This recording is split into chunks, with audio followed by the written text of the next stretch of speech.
The stars stretches out endlessly around us, brilliant and cold against the backdrop of nothingness. Even after 10 years in the salvage business, the sheer emptiness of deep space still unnerved me. We drifted toward the object of our mission. Eidolon Station, a research hub that had gone silent 5 years ago without a trace. No emergency beacons, no distress calls. One day, Eidolon simply stopped responding. Now it floated quietly in orbit around the dead moon of Clystra 9, a forgotten relic swallowed by the dark. Corporate had finally given us the green light to salvage whatever we could. Valuable tech, research data, advanced AIs. If we could find it, we could sell it. I checked the monitor again. Life support offline. Power minimal. Exterior hull breaches none. "She's intact," muttered Wyatt, our pilot, peering out the cockpit window. "Looks almost new." I didn't answer. Something about Eidolon felt wrong. The station should have shown at least some signs of degradation after 5 years adrift. But it looked in perfect condition. Too perfect. There were 5 of us. Wyatt, the cocky pilot. Marla, our no-nonsense engineer. Cade, the tech specialist, twitchy and always muttering about ghosts and machines. Doc Reyes, our medic, calm and composed. And me, Riley, the team leader. Our ship, the Aegis, docked easily with the station's primary airlock. The magnetic clamps hissed into place, and with a sharp jerk, we connected. "Ready, boys and girls?" Marla grinned, sliding her helmet into place. "Let's make it quick," I said. "Grab what we can. Get out." We cycled through the airlock, weapons drawn. You could never be too careful. Pirates, desperate survivors, even rogue AIs. We'd seen it all. The station greeted us with stillness. Dim emergency lights flickered sporadically. The air was stale but breathable. The corridors stretched out ahead of us, metallic, claustrophobic, lined with doors that sealed God knew what. A faint hum echoed through the walls, a heartbeat in the skeleton of a dead thing.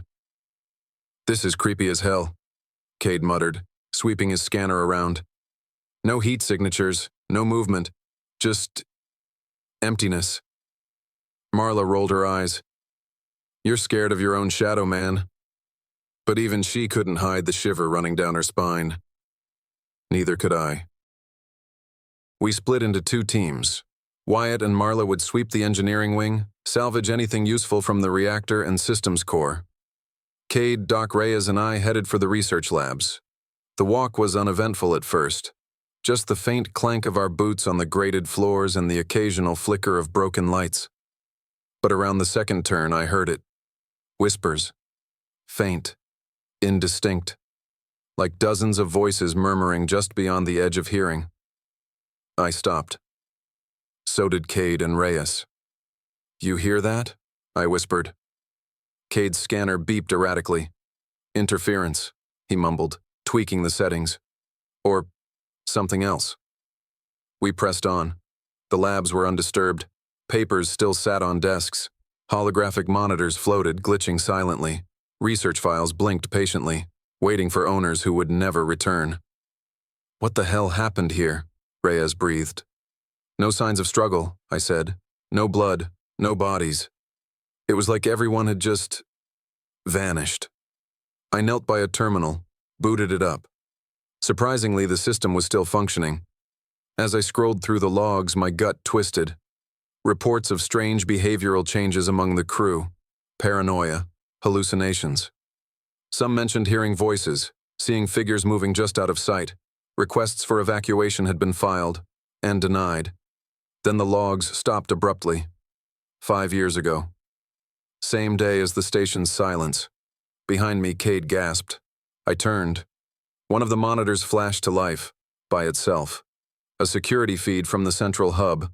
A woman in a station uniform stood there, staring directly into the camera.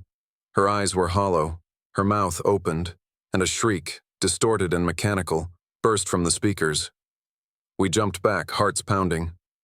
Then she vanished. Static.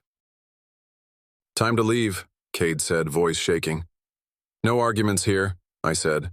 "Let's regroup with Wyatt and Marla." We turned to head back, and froze. At the end of the hallway stood a figure, motionless, drenched in shadows. It was tall, wrong somehow, like it was stitched together from the crew that had vanished. Flickering half there, its form blurred and shifted with each flicker of the failing lights. It took a step forward. We ran. Boots hammering metal, lungs burning, we sprinted through twisting corridors, the whispers growing louder, urgent, angry. Something was chasing us. I could feel it in the electric air, taste it in the metallic tang of fear in my mouth. We slammed into the rendezvous point near the airlock.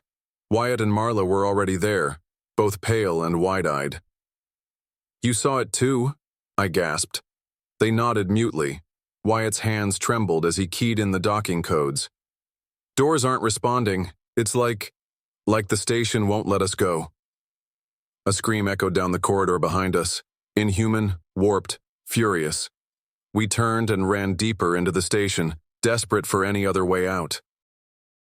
We found ourselves in the command center, a massive dome with shattered windows revealing the endless blackness of space beyond. And there, etched into the walls in deep, angry gouges, was a message. "We are the echoes." "What does that mean?" Reyes whispered. The air around us grew colder. The lights dimmed further, plunging us into near darkness. From the shadows, figures began to emerge. Not living, not dead. Twisted shapes of the lost crew, their faces contorted in agony, mouths gaping as they whispered endlessly. They reached for us, their fingers dissolving into mist as they touched the air. "Don't listen," Reyes shouted, pulling Cade back from one of them. "Cover your ears." But it was too late. I heard them. Their voices filled my mind, 1,000 pleading broken cries. "Stay with us. We are lost. We are forever." I staggered back, clutching my head, fighting the growing urge to just let go, to give in. Cade wasn't as lucky. He dropped his scanner and walked forward, hands reaching out. "Cade, no!" I screamed. Too late. The echoes surrounded him, pulling him into their mass.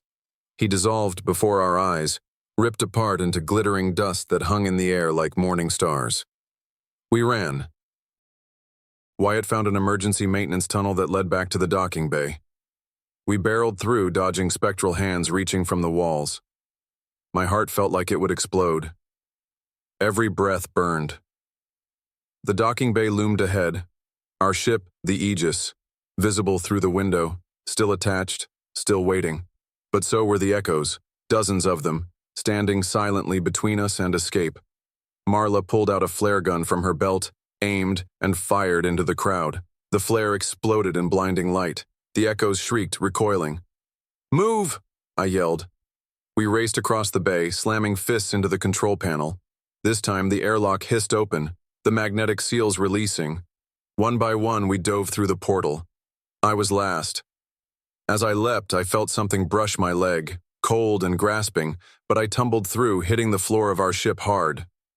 Wyatt sealed the airlock. We disengaged from Eidolon Station, thrusters firing. As the ship pulled away, I looked back. The station floated in the darkness, silent, still. But in the observation window, I swore I saw them. The echoes. Watching us leave. Waiting. We barely made it back to the outpost on Clistra 9. Corporate debriefed us aggressively, demanding answers, demanding salvage. We told them the truth. They didn't believe us. Eidolon Station remains there today, orbiting the dead moon, waiting for the next fools brave or stupid enough to answer its silent call. And sometimes when I close my eyes, I still hear them, whispering, calling me back, calling me home.